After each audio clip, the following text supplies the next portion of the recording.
Welcome everyone back to weekly weather updates, and in today's video we're going to have the latest from the live radar, run through the weather warnings as we do have storm Darragh arriving through Saturday. It has officially been named now. Not only do we have widespread yellow warnings, but we do have amber warnings for wind now for many northern, western and southwestern regions. We'll have a look at the latest UKV, looking at the precipitation, temperature and those wind gusts as we head into the upcoming weekend and into next week.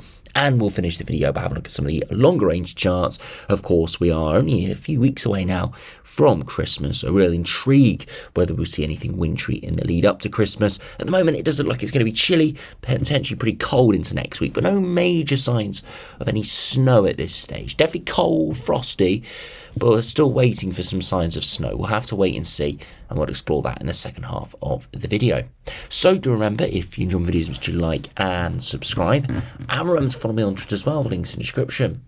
Now if we start on the live radar, you can see we have seen quite a hefty band of rain moving through this evening. Calling this around 7:30 on Thursday, and you can see some of that really heavy stuff is now just about clearing to our east. A few heavy pulses down in the southeast and a few more squally areas further northwards, but the main bulk of the weather front now is out into the North Sea, and the next big batch of rain will be storm Darragh that arrives into Saturday. It looks like initially we'll see some heavy rain in the morning with some winds in the west, but those widespread very strong winds will arrive for most during the afternoon, around lunchtime, sort of through the rest of the day.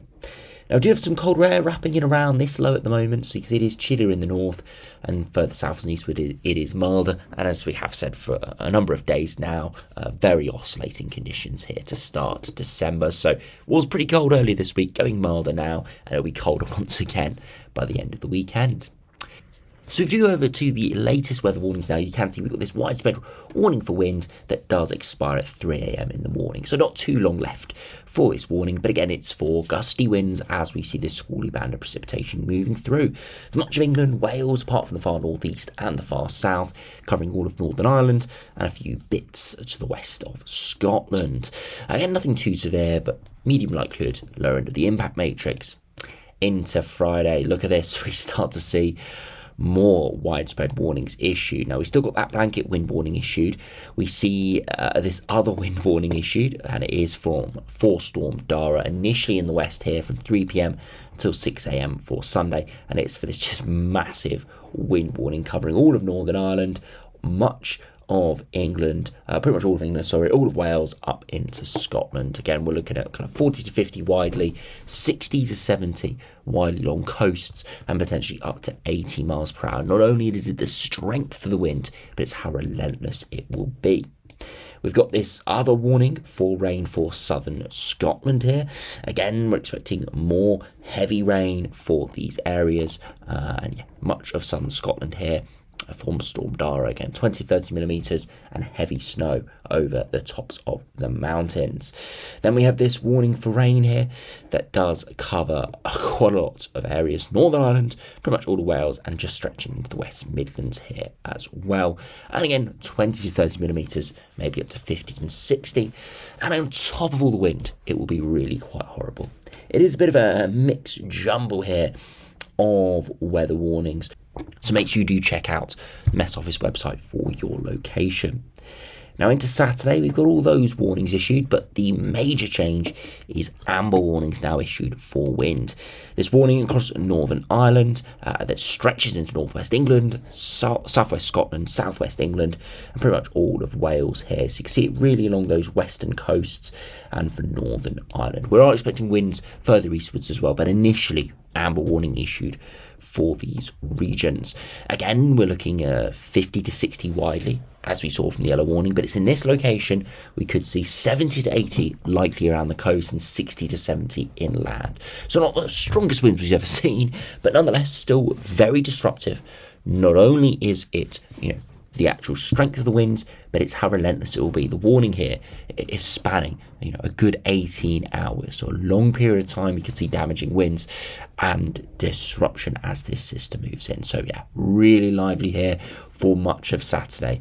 The strongest winds, as I said, most likely will be around lunchtime, but you can see this is enforced in 3 a.m. all the way to 9 p.m. I wouldn't be surprised if this got extended further eastwards as well from the looks of the latest runs.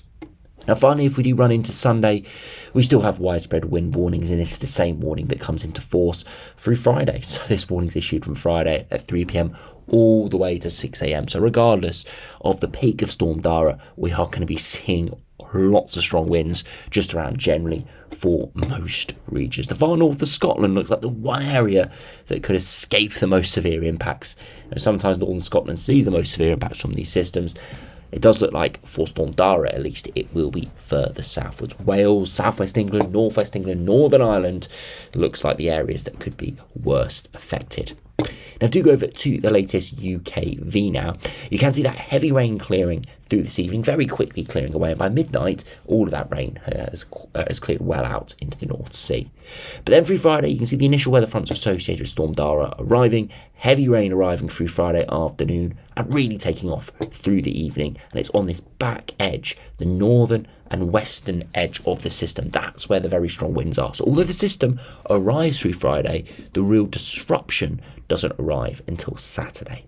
So heavy rain through much of Friday, heavy snow across some of the higher ground of Scotland. Again, we are looking exclusively over the higher ground, not expecting any low-lying snow at all from this system. And it's on the back edge as this pivots through Saturday morning, and then especially through lunchtime into the afternoon. That's where we could see the strongest winds and really heavy squally rain, for eventually it all clears out to our east. It takes a long time to clear, all the way through to Sunday, in fact, to fully clear. But eventually it does, and you can see easterly winds that arrive for Sunday, Monday, into Tuesday, and it does turn pretty chilly indeed as that easterly wind coming in, especially for northern areas. The further southwards you are, the wind will be stronger, there will be more cloud, a few showers, and it will feel cold. There'll be a cold wind chill, but the actual temperatures will hover more above freezing, whereas northern areas overnight it could be really cold indeed. Under the clear skies, quite a big inversion will take place. You can see cold air does move in from the east to start the week, but it does get shifted away quite quickly because of the shifting area of higher pressure. But as we'll see from the 2 meter temperatures in a minute, these upper temperatures would suggest temperatures around the high single digits, maybe 10 degrees or so. We'll see that is not the case when we look at the when we look at the surface temperatures in a minute, and it's all because of an inversion. But if we do start on the wind gusts before we look at those temperatures, you can see it is gusty even at the moment. Storm Darragh has not arrived, but it is gusty with this area of low pressure. And you see eventually through Friday, the winds do pick up quite substantially as Darragh arrives, but it's on the western flank. You can see it here through Saturday morning. Those winds really pick up in the Irish Sea. We're looking at 80 to 90 miles per hour out in the North Sea, and eventually that moves further and further inland, and this is where we could see those amber warning winds. As I said, early afternoons where we got the most widespread disruption. You see why we got the amber warning for Northern Ireland, Wales and southwest England. We can see where those purple colours are. That's those severe winds. But even further eastwards inland, we're looking at 60 to 70. So I wouldn't be surprised if that amber warning got extended, maybe even down the North Sea coast as well through Saturday evening. It stays gusty all the way through to Sunday, but slowly into the afternoon and into Monday, it does all die down. Now, to look at the temperatures, it's been a chilly day today in the north, not so much in the south, and that is because we've got milder sector associated with the low pressure system moving in at the moment. But for Friday, as that low clears, it is going to be another chilly day, maybe only 5 to 7 degrees. Another big low arrives through Friday night, and that is Storm Darragh with a big warm sector, cold across much of Scotland, and it's this collision of air masses that's really powering this storm. Eventually it clears through on Saturday, and you see by Saturday afternoon we are cold. The mild sector's cleared. We are in the northerly winds, the very strong northerly winds associated with the Storm Darragh. So not only will we be seeing disruptive winds, stormy conditions, heavy rain, squally bands of precipitation, maybe even a few thunderstorms mixing in there, but the temperatures will be abysmal. Look at that, 4 to 7 degrees at best. Add on the wind chill, won't feel much above freezing in many areas. So it's going to be not only a very stormy Saturday, but a very cold Saturday as well. Eventually, as we head into Sunday, frosts in northern areas, and by Sunday afternoon, only 5 to 7 degrees, very chilly with that easterly wind coming in. And then into Monday, look what happens. It's 6 or 7 degrees in the far southeast, but actually further northwards, away from the coldest air, it's actually coldest, and that's because of the inversion, and it's shown more through Monday evening. Temperatures dropping away significantly in those northern areas, especially into Monday morning and Tuesday morning, down to -5 to -10. Very chilly. And by the afternoon of Tuesday, even though the upper air temperatures are actually pretty mild, they're around 5 or 6 degrees. I said we'd expect temperatures around 10 to 12. It's only 5 to 7, and it's hovering around freezing for many northern areas. And that is because of the inversion. And that is why I've been continually banging on about an inversion taking place with this higher pressure. And I know people look at the charts and say, look, the upper air temperatures, they're not that cold, a couple of degrees below average, nothing too special. But when you see a remotely cold and dry air mass appear under an area of high pressure in the winter months, it just spells an inversion taking place. Very cold conditions, and exactly what we're seeing early next week. How long it lasts, difficult to say. But yeah. At the moment, Sunday, Monday, Tuesday look really quite chilly. Now, if you look at the GFS, GEM and ECMWF now, you can see the GFS with low pressure systems moving in from the west and storm Darragh arriving there through Saturday. Eventually it clears to east and kind of disintegrates away as it heads into Europe, and this is where we see those easterly winds for early next week. And high pressure kind of just sits around.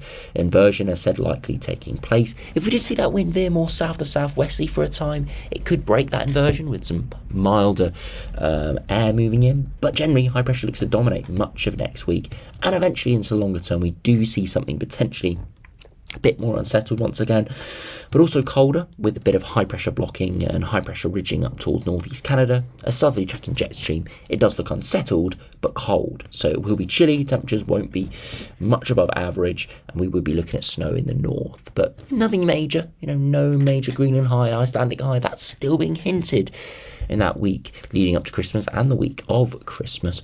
But at this stage, it just looks cold and unsettled, and you can see that from the upper air temperatures, well below average. You can see that from the temperature deviation. Big areas of blues here out in the North Atlantic and Northwest Europe, as we are very chilly. As we've got this, as we've got the whole of the tropospheric polar vortex kind of getting displaced towards us. Again, we'd need to see something more sustained in terms of blocking to see actual proper cold and wintry weather for all.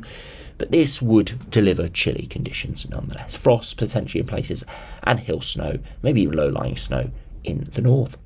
And if you compare it to the GM, again, broadly very similar over the coming days with storm Darragh arriving, northeasterly winds pushing in for all of next week, higher pressure eventually toppling, trying to break out towards Greenland, but not having too much success, and eventually at day 10, we're kind of in between weather systems. You can see eventually looks like the northwesterly winds will arrive. Again, we've got this ridge of high pressure towards northeast Canada blocking the jet stream, diving southwards in the central Atlantic. If that happens, then we'd see southwesterlies. That's not happening here, so we are more likely to see northwesties or northerlies. But of course, with a very long sea track, this very cold air that looks like it's heading our way doesn't really get here. It gets moderated significantly on its way. Again, it's a little bit deceiving looking at these charts because, of course, we're putting a globe onto a 2D box, and it essentially means that this gap here between northeast Canada and the UK looks a lot closer than it actually is in reality comparative to our way north. So this track here is not comparable to a wind to the north, even though it looks the same intensity, it looks like it's the same direction. We cannot sustain these upper air temperatures along this wind direction. It will get moderated significantly. You see it already getting moderated pretty significantly as it moves out to the Atlantic. So that's why, even though this looks like it potentially could go very cold in the following days, it will not be this cold. Maybe the -5 isotherm will get in, but not the -10 at all. Almost impossible to come from a wind direction that's not either north or east or kind of in between. So GM is cold and frosty and high pressure dominated for the first kind of 8 or 9 days, and right towards the end of the run we do start to see the Atlantic unlocking, but it will be likely to be a colder, more unsettled pattern similar to the GFS. Now if we finish by looking at the latest ECMWF that's just come out, again, we've got the high pressure building in with easterly winds early next week. High pressure dominates, tries to break northwards with more stronger easterlies, but doesn't have too much success, and into the latter part of next week, similar conditions, the high pressure starts to move away, and we start to see colder northwesterly winds pushing in. So pretty much very similar to the GFS and the GM. To finish, if we look at the latest ensembles, you can see very up and down over the next couple of days, expected with storm Darragh moving through. Very up and down, chopping and changing the air masses. And then into the longer term, you can see it is pretty cold. Initially dry and cold, that's with that higher pressure. But beyond that, it is still chilly, a bit more precipitation around, and that is this cold, high pressure into potentially a northwesterly into the longer term. So although, yes, we're probably not looking at a major cold spell at this stage in the near future, kind of 15th of December, but sort of prior to 15th of December, it is still looking chilly. It is still looking pretty seasonal, pretty cold, lots of frost around, and temperatures are going to feel cold. So, yeah, not looking at massive amounts of snow at the moment, but definitely looking chilly into the lead up to Christmas. Maybe something a bit more colder as we head towards the 20th. There are hints of that. But at this stage, a chilly, wintry, seasonal feel is looking like the most likely outcome. If you finish by looking at the ECMWF, just to finish off for the ensembles here, it's broadly very similar. A few degrees below average into next week, maybe 3 or 4, and kind of staying hovering around there all the way to the 15th, where it returns to average. But again, we've got massive amount of ensemble members either side, so we'll have to see how it does play out. But nonetheless, very interesting into that longer term period. Pretty chilly, but at the moment we've got to contend with the next few days where it looks really quite disruptive indeed, with Storm Darragh moving through. Lots of warnings around for most areas. Of course, we've got those amber warnings, and I do expect to see some changes into tomorrow, so make sure you do stay tuned and do stay safe. So thanks for watching, hope you enjoyed, subscribe if you're new, and I'll see you again for another video soon.